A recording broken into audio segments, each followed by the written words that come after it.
नमस्कार, मैं हूं आपके साथ कांची बंसल और आप देख रहे हैं खबरें दिन भर की। मैं लाई हूं आपके लिए देश और दुनिया की तमाम बड़ी खबरें। इस बुलेटिन में आज बात करेंगे कोरोना की तीसरी लहर के बीच प्रधानमंत्री मोदी की चिंता की। जानेंगे योगी सरकार ने किसानों को सौगात देकर राकेश टिकैत के घड़ियाली आंसुओं को कैसे बदला असली आंसुओं में। बात करेंगे लखनऊ षड्यंत्र में हुए बड़े खुलासों की, असम में मवेशियों की रक्षा के लिए लाए गए नए कानून की, और बुलेटिन के आखिर में जानेंगे कि दलाई लामा के जन्मदिन मनाए जाने पर चीन ने एलएसी पर भारत का कैसे किया विरोध। लेकिन तमाम बड़ी खबरों से पहले नजर डालते हैं आज की सुर्खियों पर। नवजोत सिंह सिद्धू ने आम आदमी पार्टी की नीतियों को सराहा, ट्वीट कर दिए नए सियासी संकेत। 1983 विश्व विजेता भारतीय टीम के सदस्य रहे यशपाल शर्मा का हुआ निधन, पीएम मोदी ने ट्वीट कर जताया दुख। देश में खत्म होगी कोरोना वैक्सीन की किल्लत, सितंबर से भारत में स्पुतनिक वैक्सीन का उत्पादन होगा शुरू, सीरम इंस्टीट्यूट ऑफ इंडिया बनाएगी 30 करोड़ डोज। देश में लगातार घट रहे कोरोना के केसेस, लेकिन केरल महाराष्ट्र बढ़ा रहे चिंता। शेर बहादुर देवबा 5वीं बार बने नेपाल के प्रधानमंत्री, 30 दिनों के अंदर सदन में हासिल करना होगा विश्वास मत। सुर्खियों के बाद अब बात करते हैं आज की सबसे बड़ी खबर की। प्रधानमंत्री नरेंद्र मोदी ने आज 8 राज्यों के मुख्यमंत्रियों के साथ वीडियो कॉन्फ्रेंसिंग के जरिए पूर्वोत्तर राज्यों में कोरोना वायरस की स्थिति को लेकर चर्चा की। इस दौरान पीएम मोदी ने कई विषयों पर अपनी चिंता भी जाहिर की। अपनी चर्चा में पीएम मोदी ने क्या क्या कहा, जानिए हमारी इस खास रिपोर्ट में। कोरोना की दूसरी लहर थमी है, लेकिन अभी खत्म नहीं हुई है। लेकिन इन दिनों लोगों के हिल स्टेशन पर भारी भीड़ की तस्वीरें भी देखने को मिल रही हैं, जिसको लेकर पीएम मोदी ने आज वीडियो कॉन्फ्रेंसिंग के जरिए पूर्वोत्तर राज्यों में कोरोना वायरस की स्थिति को लेकर चिंता जाहिर की है। पीएम मोदी ने कहा है कि हिल स्टेशनों पर बिना मास्क और सोशल डिस्टेंसिंग का पालन किए भारी भीड़ का उमड़ना चिंता का विषय बना हुआ है। पीएम ने इस दौरान ये भी कहा कि कोविड-19 के फैलने से उच्च जोखिम वाले क्षेत्रों में टीकाकरण पर और जोर देने की जरूरत है। पूर्वोत्तर के कुछ जिलों में कोविड-19 की स्थिति चिंताजनक है। ऐसे में सतर्क रहने और वायरस का और प्रसार रोकने के लिए तेजी से कदम उठाने की जरूरत भी है। कोरोना की तीसरी लहर को लेकर पीएम मोदी ने यह भी कहा कि कोरोना खुद नहीं आता है, बल्कि इसको लेकर आया जाता है। हम भी आपसे यही निवेदन करते हैं कि कोरोना अभी खत्म नहीं हुआ है, इसलिए किसी भी तरह की कोताही ना बरतें और मास्क और सोशल डिस्टेंसिंग का पालन जरूर करें। बढ़ते हैं अगली बड़ी खबर की ओर। उत्तर प्रदेश के मुख्यमंत्री योगी आदित्यनाथ यूपी के किसानों के लिए मसीहा बन गए हैं। ये बात हम नहीं कह रहे हैं, बल्कि खुद उत्तर प्रदेश के किसानों का ये कहना है।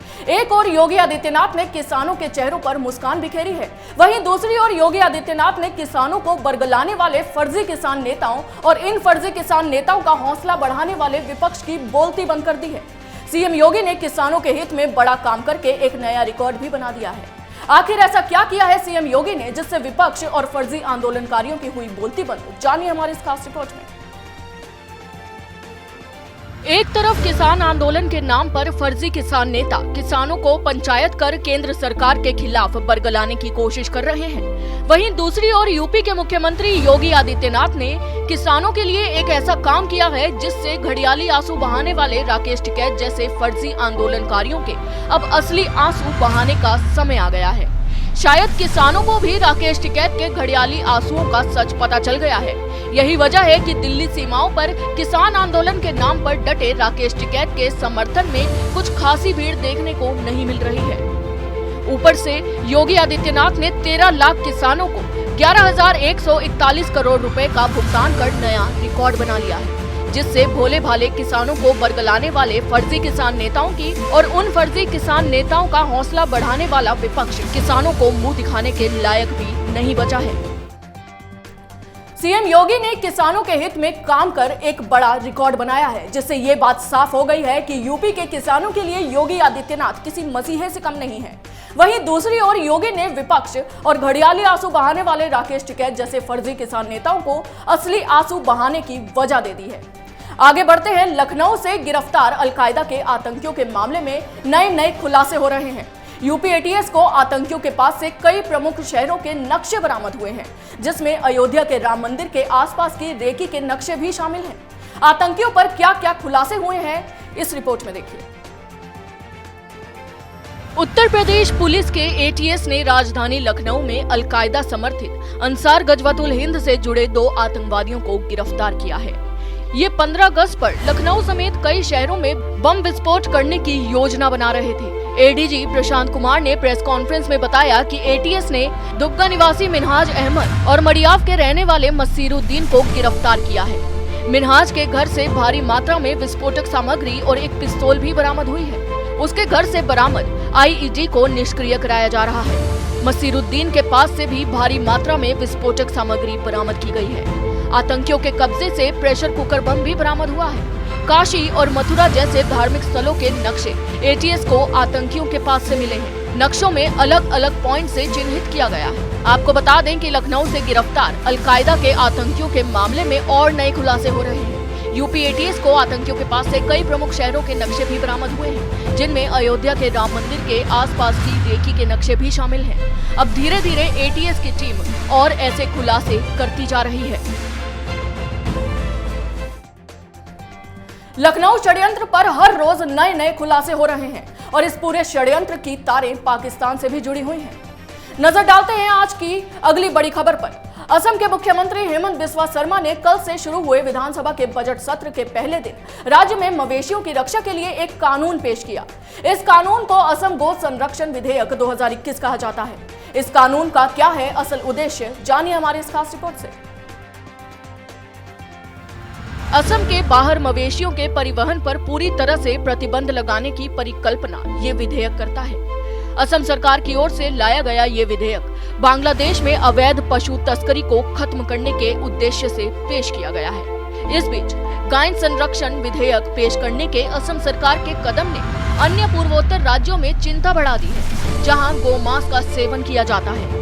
विधेयक के अनुसार कृषि और पशुपालन उद्देश्यों के लिए परिवहन की अनुमति वाले मवेशियों को पशु क्रूरता निवारण अधिनियम 1960 द्वारा निर्धारित नियमों का पालन करते हुए एक स्थान से दूसरे स्थान ले जाना होगा। असम सरकार की ओर से लाए गए इस विधेयक में मवेशियों के परिवहन पर कुछ छूट भी दी गई है, जिसके तहत किसी जिले के अंदर मवेशियों को चरागाह या खेती या पशुपालन के उद्देश्य से ले जाने के लिए किसी अनुमति की जरूरत नहीं होगी। नजर डालते हैं आज की आखिरी बड़ी खबर पर। हिंदुस्तान की सेना पिछले 1 साल से एलएसी पर एक्टिव है। हिंदुस्तान की तरफ से कोई कोर कसर भी नहीं छोड़ी जा रही है और तो और चीन की चालबाजियों को पल भर में कुचलने का इंतजाम भी कर दिया गया है। हवा से लेकर जमीन तक ऐसी मुस्तैदी है कि चीन की सेना ने कोई भी हिमाकत की तो हिंदुस्तान की फौज बिजली कड़काने लगेगी। लेकिन इतनी बड़ी तैयारी के बीच भी एलएसी के पास से एक चौंकाने वाली खबर आई है, जो भारत के लिए चिंता का विषय बन सकता है। ये रिपोर्ट देखिए। एलएसी पर 2 लाख सैनिक, टैंक, तोप, मिसाइलें सब तैनात है। भारी भरकम हथियारों का जखीरा मौजूद है। इतना बम बारूद जमा हो चुका है कि कई महीने तक बिना रुके धमाके होंगे। आसमान को चीरती आवाजें गूंजेंगी। ड्रैगन भी जानता है कि अगर उसकी तरफ से गोली चली, धमाके हुए, तो उसकी हैसियत और भारत की ताकत का अंदाजा पूरी दुनिया को हो जाएगा। युद्ध इतना भयानक होगा कि सदियों तक याद रखा जाएगा। बावजूद इसके एलएसी के पास चीन बड़ी गुस्ताखी करने से बाज नहीं आ रहा है। भारत और चीन के बीच एलएसी पर जारी गतिरोध के बीच चीनी सैनिकों और कुछ नागरिकों ने लद्दाख के देमचुक क्षेत्र में सिंधु नदी के पास बैनर और चीनी झंडे लहराते देखे गए हैं। ये घटना 6 जुलाई की है, जब इलाके में भारत की तरफ ग्रामीण तिब्बती धर्मगुरु दलाई लामा के जन्मदिन पर जश्न मनाया गया था। दलाई लामा के 86वें जन्मदिन पर प्रधानमंत्री नरेंद्र मोदी ने भी उन्हें बधाई दी थी और इसी बात से चीन इतना चिढ़ा हुआ है कि वो अपनी चालबाजी से बाज नहीं आ रहा है।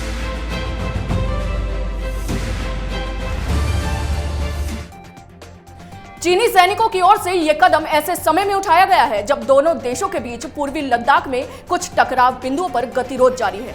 खबरें दिन भर की में अभी के लिए बस इतना ही। अगर आपको हमारा ये वीडियो पसंद आया हो तो इसे लाइक करें, हमारे वीडियो को शेयर करना ना भूलें और याद से कैपिटल टीवी को सब्सक्राइब करें। फिलहाल के लिए मुझे दीजिए इजाजत। जय हिंद।